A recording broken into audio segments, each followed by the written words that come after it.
I get this question way too often, so I decided I would make a video about it because I am playing on multiple servers now, and I will tell you what servers I plan to play for Pandaria, and I will also tell you that unlike most versions of Classic WoW, in Pandaria you can seriously ruin yourself by going to the wrong server. Should it be this way? No, it shouldn't, but it is this way. So I guess I gotta inform you what not to do. Now here's the problem. Servers in Pandaria are not balanced by faction. It is not like in SOD or in Anniversary where they force you to be like 50-50 Horde and Alliance, or you cannot make a character, right? And of course, that means that if you choose the wrong faction on the wrong server, you are freaking screwed. You look at things like Man Creek where it is 96% Horde, or Gehenna's where it is 99.6% Horde, and you can get a good idea. But aside from that, there is a lot more to talk about, especially in the US servers, because there was a development on the dead days of Cataclysm. I said this before Cataclysm came out. Cataclysm is actually huge in Latin America private server wise, like Cataclysm private servers because of legacy from all private servers. Long story. Latin Americans play a lot of Cataclysm. And what happened when Cataclysm was dying really fast and it got stuck at like 90k, Ferlina, which was traditionally the streamer server, the big server everybody hung out at, it got a bit of a takeover, okay? You might remember Ferlina as the Asmongold server and whatnot. Ferlina is now a 99% Horde server. It has been that way, I think, since TBC really. Every server is like this on Cataclysm pretty much. But there is 2 big Horde servers and 3 big Alliance servers. Now, Ferlina in particular, like I was saying, it got taken over by the Latin American crew, the Portuguese, the Brazilians, and the Spanish speakers. It is the de facto Latin American server right now. Will it continue to be that way after when MoP comes out? I don't know. There was a lot of English speakers in Ferlina before this, right? And you can bet a lot of them are gonna come back for MoP. So I am sure the English population is gonna bounce back. However, as far as I'm concerned, the English community, the English Horde community is all concentrated in Man Creek now. A lot of people that kept playing Ferlina, they all went to Man Creek just because there is more English speaking people in there. Now, I speak Spanish. I do speak Spanish. Do I want to play with Spanish speakers? Can you imagine a raid with 25 Medinas? Do you think the raid will get done? Probably not, okay? I may be Spanish, but I'm not stupid. Except for when I play the game, then I am really stupid. So if you plan to raid in North America as an English speaker, I am not trying to dissuade you from raiding in Ferlina. If you have a character in Ferlina, you might as well go there. I am sure it's gonna work out for you. If you do not have a character yet, I think you can make a very strong argument that Man Creek is the way to go right now. I always say that in WoW it is the more the merrier because every server is gonna be popping off the first month of MoP, right? Everybody knows that, but after a month or two, half the servers are gonna be dead again. And you do not wanna be stuck in a dead server. It is like, what, $40 to transfer a character? Total ripoff. So don't waste your character. You wanna go to a character that you know will sustain a decent population over time.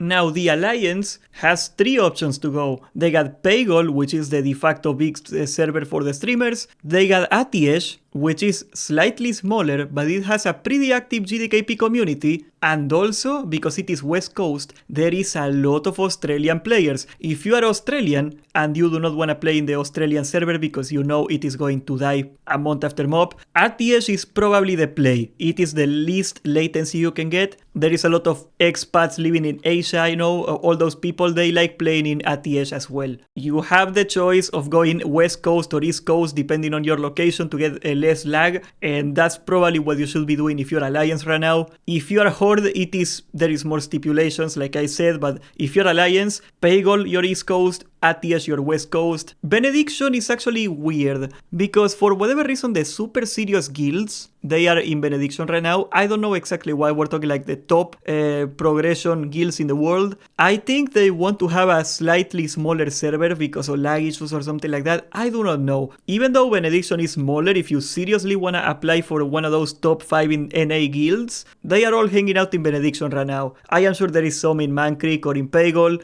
I do not doubt that, but Benediction has a surprisingly high concentration of very serious guilds. If you plan to POG, however, I would stay away from Benediction. It is probably gonna be popping off less. Now, I know the Grob mob, the meme that Grobulous is the last server that's 50-50, not quite anymore, but still 50-50. It is an RP server, it is not a serious server. If you wanna meme around, if you wanna be that guy, it is like the Moon Guard of North America, it is there. I wouldn't recommend it, but yeah, there is people there. Every other server is pretty much freaking dead, okay? I wouldn't worry with them. Now, when it comes to Europe, I am less aware of Europe, okay? Let me make that disclaimer. I do not play in Europe, even though I got a funny accent and I look sorta white. I do not play in Europe. Europe, unlike North America, it has its own dedicated Spanish server right here. And I don't know to this day why Blizzard will not make a Spanish server. There is enough Latin American players in North America to justify a Spanish server. I think it would be way less toxic for everybody if like people that speak Spanish play with people that speak Spanish and English with English, you know. As a Latin American, I feel that it would be better for both. But yes, there is usually one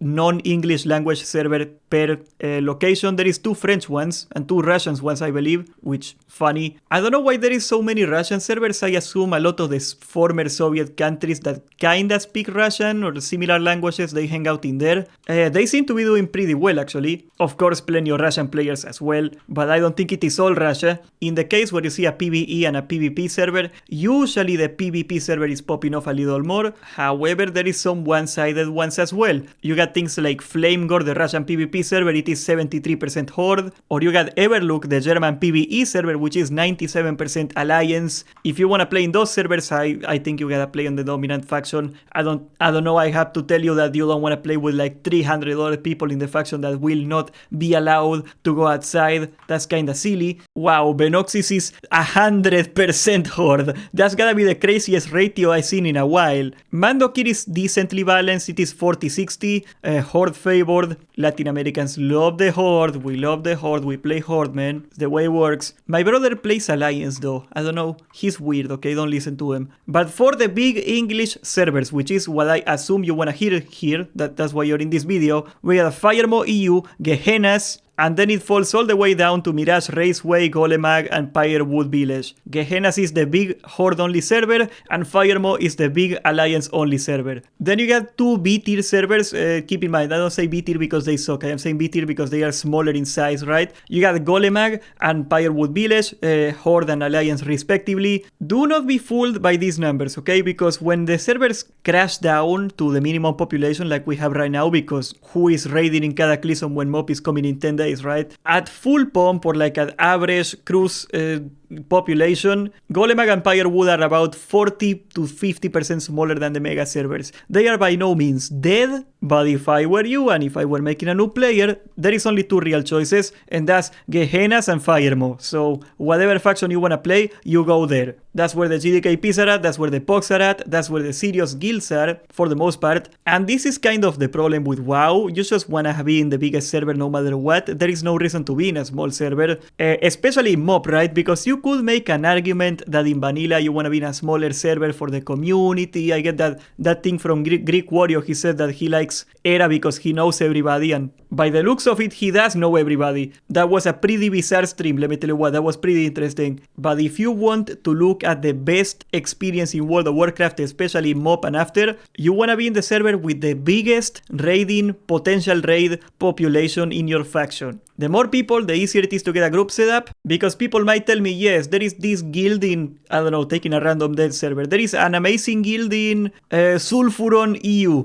My French folk, no offense, okay? There is an amazing guild in Sulfuron EU. What happens if it doesn't work out? What happens if I don't like the raid? What happens if I get kicked out of the guild? What happens if I don't know, I get a new job and I cannot meet the times anymore and I wanna raid at a different time? If you're in that server, like most of those small servers are dominated by 1 or 2 guilds, and that's your only options for like raiding at any serious capacity, at any decent capacity. And if you wanna go to that server because you got a friend in there and you like that guild or whatever, all the more power to you. But in good conscience, I cannot tell you to be tied up to the 1 or 2 guilds of a server, and if it doesn't work out, you gotta reroll. That's stupid. I wasn't wasn't really looking to make this video. I don't want to start with I don't want to make this video. I am fine making this video, but the main reason is I am playing in 3 servers right now, and we're going to talk about that. And I keep getting this question, and where should I play over and over and over? And I feel a lot of people, for good reason, right? A lot of people haven't played in Retail Classic, for lack of a better word, in a long time, and the servers look very different back in vanilla to today. Very different. So a lot of people don't know what's the good servers now, what server is popping off and what not. I am gonna be playing on Man Creek US. That's where my Elemental Shaman is, and that's where my Beast Mastery Hunter, my main, most likely, is gonna be. The only reason I would not main my Beast Mastery is if I don't like the servers there for whatever reason. I would probably reroll Beast Mastery somewhere else. Then in Ferlina, I got my Paladin, which I am not sure if I'm gonna keep playing. And I got my Arcane Mage. And in Benediction, yes, I know, not one of the biggest servers, but I am making a Panda Shadow Priest. That's Jerome's fault. I might try to do something like Paygol, probably. That could be one of the goals. But why am I playing in so many servers? Do I just love hopping servers or something? No. My content goal for Mr. Pandaria is very simple. I wanna rat as many GDKPs as possible and get 24 tokens. That is our content goal. It's gonna be a series of videos. We're gonna do everything we can to hit those 24 tokens. 2 years of WoW subscription in GDKPs. And of course,